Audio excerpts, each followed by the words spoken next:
Hey, I'm Steve Diggs. This is Fast Forward Leadership. Great ideas at the speed of light. Today, I want to encourage you to play to your strengths.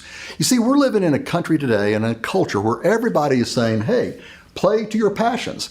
But I'm telling you, playing to our passions is frequently a formula for failure. Think about it. We realize that people who play to their passions for alcohol are going to be in trouble. People who overeat because they're just gluttonous, they're passionate about the food, but they're gluttons, they're going to be in trouble. We realize that people who play to their passions sexually are going to usually be in trouble. So does it not follow that if you play to your passions for your career, that you're likely to be in trouble too?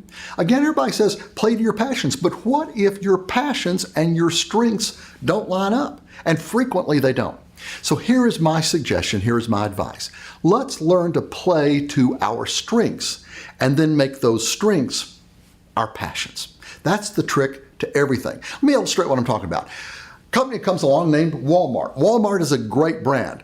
And if Walmart, though, came on television saying, hey, we're selling the highest quality jewelry in America, we would know that that's not true. Why? Because Walmart does not sell the highest quality jewelry. They sell good middle quality jewelry at a very reasonable price. On the other hand, Saks Fifth Avenue, if they came along saying, hey, we're selling the cheapest wristwatches in America, why don't you come on down and get 12 for each arm?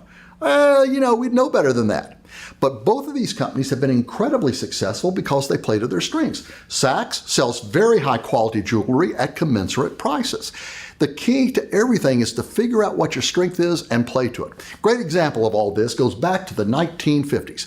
Back in the 1950s, there was essentially only one car rental company out there. That car company was Hertz. And Hertz, boy, they dominated the market. They were everywhere. Glitzy TV ads, people flying into the cars as the singer saying, let Hertz put you in the driver's seat.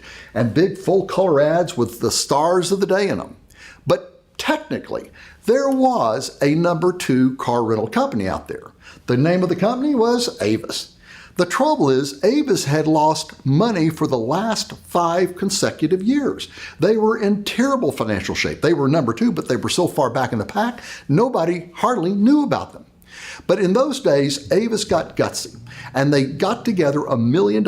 They began visiting different ad agencies, saying what we want is a multi-million-dollar ad campaign for our $1 million.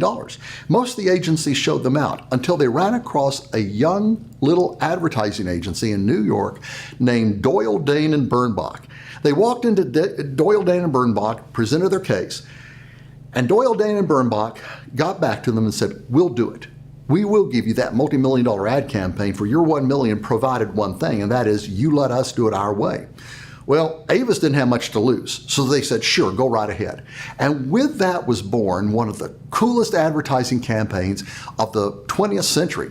You see, up until that point, most advertisers had come on claiming to be the biggest, the boldest, the best, the most bombastic, but not Avis. Avis came along with a very simple campaign where they admitted the truth.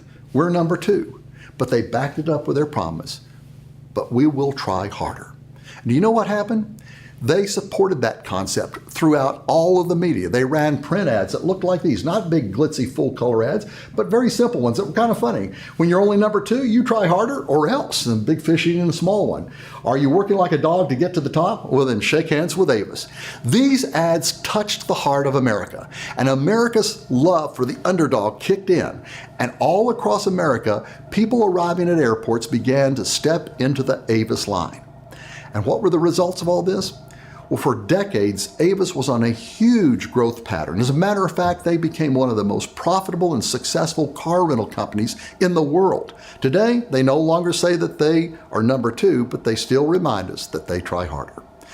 Play to your strengths. It pays big dividends. Hey, I'm Steve Diggs. This has been Fast Forward Leadership. Great ideas at the speed of light. See you next time.